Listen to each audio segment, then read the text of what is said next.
Our true power comes from our ability to connect to the divine. And if they can control and regulate our ability to connect to that source of power, they can then control us. This is why spiritual health is so important, but is the number one thing that we're being attacked on. You hear about the spiritual war, angels, demons, and religions. You hear all about Satan's trying to get the Jesus followers, things like that. It's all 100% true.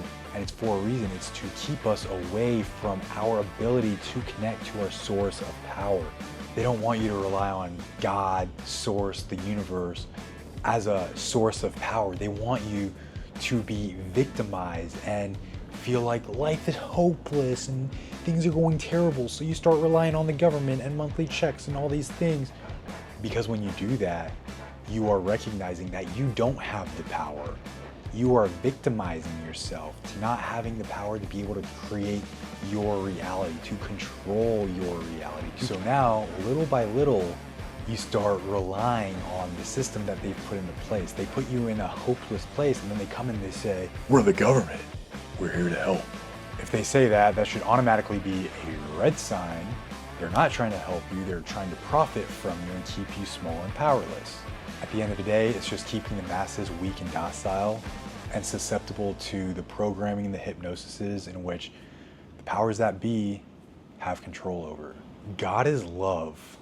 And if you imagine love, at the end of the day, it's just a frequency, right? It's a feeling.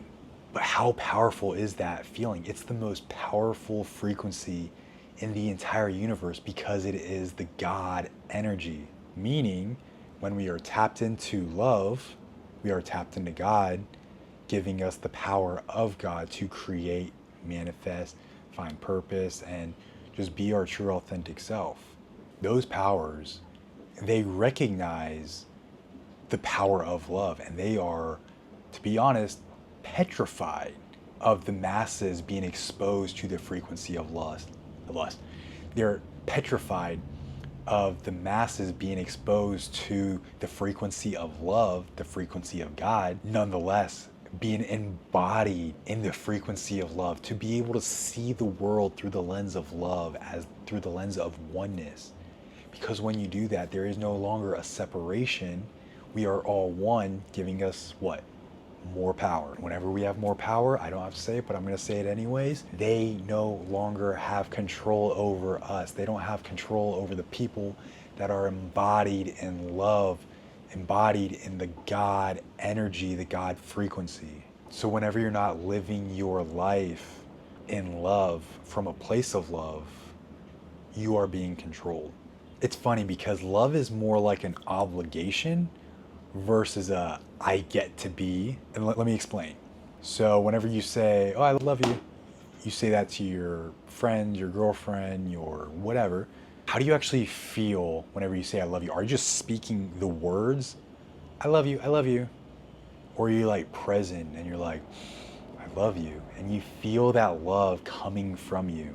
I was guilty of it too, just saying I love you," using it as an obligation versus truly being present in the words and the energy that I'm sending out. Like, I'm sending love to others. I don't want to just say words. I want to show, and I want to connect, create an energetic bridge between the two of us so you can receive when I say, "I love you. I fucking love you." And do you feel how different that is than "I love you"? No presence, no intention. So people, they've been programmed to be stressed and in a rush to where they're like, "Love you, honey, see you later." And they're not actually embodying that energy of love. But what they need to do, take an extra 5 seconds out of your day. If you're 5 seconds late to work, whatever, and just connect to that love.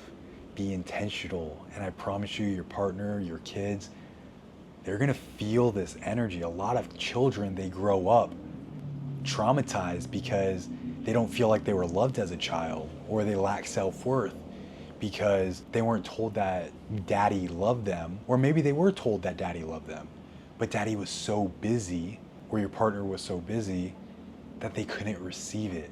They couldn't be present in order to give true love, the intention and energy of love, instead of just blabbing it out of your mouth. And whenever you start doing this more frequently, you start being more intentional with the words you speak, especially around the word love. You're going to notice your energy levels are going to rise higher and higher. And then when you might go down a little bit, but you will never go back to rock bottom. You're going to be higher and higher because you're building a foundation off of love. And God is love. You're building a foundation based off of God, the universe, source. You're building a foundation based off of our energetic source to everything. Now that you're aware of the energy of love being present and being able to send actual energy of love to others so that they can receive it themselves, I encourage you guys, just view this from a place of empowerment. Practice it every day. Practice love. Seeing the world through the lens of love, because that's what's ultimately going to connect you to God. And when you connect to God, of course, that's what's going to give you your manifesting powers, your ability to create, because you are connected to the Creator. And thus, you are going to discover yourself, be your true authentic self, have self-love, self-mastery, but then you're going to start to discover your purpose, which is an extremely exciting time. So let's go ahead and dive into some of the ways that they attack us spiritually. Our pineal gland, they use fluoride in the water, and the dentist and other aspects of our life, they tell us this chemical is okay. But at the end of the day, what it's doing is calcifying our third eye or pineal gland, whatever you want to call it. And our third eye or pineal gland, it's what connects us to the spirit world. So it's just one more way for them to unconsciously create more obstacles and make it more difficult for us to connect to the divine. Another tactic is just distractions in general. It could be social media, doing your doom scrolling, doing stuff like that. But it can also be spending too much time with your partner, having too much of a good time, and not being on purpose, not having boundaries, not doing the things you know you need to be in order to be the man that you are meant to become. I'm not saying doing any of those things are wrong. Just make sure it's not stopping you from working on yourself and also discovering and working on your purpose. One thing I forgot to mention was these distractions. What do? Most people would rather pick up their phone and scroll or distract themselves with eating a lot of food or just going out on adventures, doing whatever, but are they even finding time on a daily basis to connect to God? Most people don't. One of my number one priorities every single day is to connect to God and get my energy high, because the way that I view the world is just a reflection of this guy. So I make sure every day I connect to God, I'm connecting to that love, putting on my glasses of love, my lenses of love, so I can see everyone and everything from a place of love, from a place of oneness, that we're all connected. And then when I start doom scrolling, I can be like, hey, distracting myself, I need to get off. Or if I start talking to too many people and I start getting carried away, I need to bring myself back into the present moment, reconnect to source, ground myself, especially if you go out to like parties or events or you're around a lot of other people. You start to get like the jitters and maybe a little anxious. It's because you're ungrounded and you need to reconnect. So work on mitigating distractions, right? All right, the last video I talked about this, but I'm gonna go ahead and hit it again because some of you probably didn't even watch the last video. So go back, watch the last video after you finish this video. But sex is huge. It stands for sacred exchange of energy. People don't realize, I learned this 6 months ago from a very, very powerful individual in my life. We were talking about sex and things like that, but he was telling me how whenever you have sex with someone, not only do you take on their beliefs and their thoughts and their traumas, but you also take in the other partners that they've had in the past, their beliefs, their thoughts, their traumas. So if you're sleeping around every single weekend or nightly, think about all the traumas that you're taking on. Think about how far you're pushing yourself back, because at the end of the day, we're all trying to like clear out our own energies, work on our own traumas, work on our own belief systems, work on our own thoughts. But now we have like 20 other people to work on. Imagine how far back that's setting you. But that's with the hookup culture. It's being normalized, where a lot of people use the excuse, oh, I just love having sex. It's so beautiful. You do your thing. I'm not going to judge anyone. Like, if that's you, good. I love you for it, whatever. But at the end of the day, you are taking on those partners' traumas. And it usually takes about 6 months for those traumas to heal and not be passed on whenever you and this other person connect. Society also gets the idea of sex wrong. Oftentimes you might feel obligated to make the other person come or ejaculate. And what is that doing? That's expending creative energy. This creative energy is the most vital resource in the entire universe because it is God energy, it is life force. It's what literally creates another human being, and you are entering the portal of another human being, creating life from almost nothing, just this energy from you two connecting. Make sure your intentions are there. If your intentions are to reproduce, yes, perfect, fine, let it go. But if your intentions are just to like hook up or like have a great night with someone, or maybe you're in a serious relationship but maybe it's not that serious, I personally don't recommend doing anything with someone that you don't see yourself having a future with for like the rest of your life. If that's not even in the picture, I won't even touch them in that way. But if you do, there's an alternative. You don't have to ejaculate every single time and waste your life force energy. There's something called sexual kung fu where you can learn to move that life force energy around. And just because you're not ejaculating doesn't mean you're not having an orgasm. Two completely different things. You can have these energetic orgasms as long as you know how to control and manipulate the chi energy or the life force energy that you are moving around you. And when you're with a partner, magic literally happens. And whenever, the cool thing is, whenever you start practicing, you're doing the breath, you're moving the energy, it's flowing around your body, you know how to control this properly. Good news for you fellas, you can actually last a lot longer in bed. And for you ladies, you're welcome. There's a great book called The Multi-Orgasmic Man. I highly recommend you guys pick it up and read it because it might change your bedroom life. At the end of the day, stop wasting your life force. All that built up energy that you are expending, all that life force that you are just wasting, you could be using that for good. You can be using that to create a business or just create music or create art. That is creation. It doesn't mean you have to create a child. You can create whatever you desire with that energy if you know how to control it well enough. And if you have enough, the more you have, the stronger the energy is going to be, making it easier to manifest and create. We live in 2024 where there's multiple wars going on around the world. And yeah, not only do we have spiritual warfare, but we also have physical warfare. And what this is doing is creating, again, separation. God is one, not two. God is one, God is all. But there are people on both sides of these wars. Same person actually funds both sides, fun fact.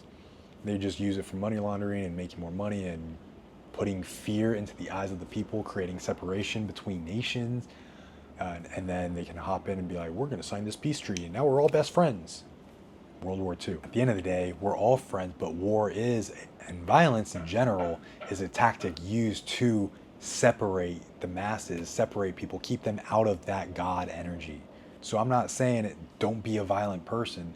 I think it's very important for a man to be capable of executing extreme violence, but not have to use it. Knowing when to control the chaos, knowing when to control the violence, when to use it. But you should also have that love and that compassion side to you as well.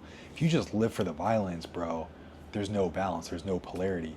But if you have love, compassion, peace, groundedness, then you can execute that extreme violence. That makes you a very, very dangerous man, but also a man that cannot be controlled because you are in tune with yourself and you're in tune with God.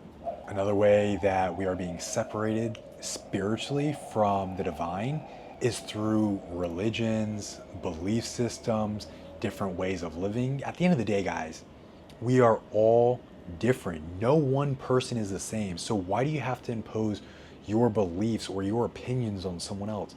If someone wants to go be however they are or believe in what they want, let them do that. That is their life. That is their journey. Like, what's the obligation to have to change or fix someone? All that's doing is taking the peace and the love away from you. You're giving other people energy that is unnecessary. You're draining your own energy for things that won't change. People can only change if they want to change. We have all these political parties and LGBTQ, whatever, and vegans and carnivores are all going back and forth like, we're the right guys, this is the right way. No, we're the best. You develop that superior inferior complex where it's like someone else is better than me or someone else is worse than me. And what's that do? It's creating that separation. You're separating from God, you're separating from your source of power. You're being distracted from connecting to God by unnecessary things. All you're doing is giving into the programs and the paradigms and the tactics that were put into place to disconnect you from God. And I'm going to continue to talk about the disconnection from God and how important it is for us to connect, because that truly is it's our extension cord into the outlet, it's the power source. God is our power source. Bottom line, I don't know how to explain it any better than that. You want to be great? Connect to God, plain and simple. Guys, at the end of the day, all these programs, every single program you can think of, it's used as distraction, fear-based, in order to keep us away from our source. God, the universe, whatever you want to call it, everything is keeping us away from our connection to God because they know how powerful love is. And if we're all in love and we're all in unity, they have no power over us because we stand strong, united. Separated, we fall. So start viewing the world through the lens of love. And don't feel the need to have to judge people or try to change people or convert them to whatever your religion is. Let them make that decision on their own. That's their life journey. Maybe it's just not time for them yet. Maybe your religion is great. Maybe your belief system is great. But it may not be for everyone. Maybe it's not for everyone yet. I heard this quote listening to the Midnight Gospel years ago, and the quote went like this: accept reality for reality's terms. And that hit hard. I was like, when you accept, you are no longer trying to control. You're not attached to controlling outside situations, which is going to give you the peace on the inside. Only focus on the things that you personally can control here and now. You should be working on your connection to God, your ability to love, the frequency of love, tapping into the frequency of love and being present with yourself, be present with your queen, with your children, with your family, with your friends, because that's where true power comes. True power does not come from how fast can you, true power does not come from how fast can you get on target and lay 3 rounds in the tee box. It doesn't matter. That is not true power. It's a great skill to have, don't get me wrong, but that is not true power. So I'm here to help bridge the physical. What's the balance between the physical and like fighting and all this masculine stuff that we do on earth, being the leader, provider, protector. But how can we also have a balance in our relationships, the people around us, the relationship we have with ourselves, but also the relationship we have with God? How can we connect spiritually? All those things that we do here on earth, how can we connect that spiritually to be even more powerful here on earth?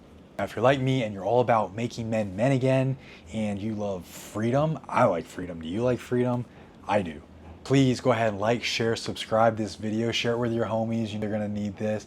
If you're curious about the spiritual warfare, hopefully this video explained how the powers that be are attacking us spiritually on a daily basis. And most of you guys aren't even aware of it until you watch this video. So your boys that are just running around doing their thing, make sure they're watching this video, make sure you guys are supporting.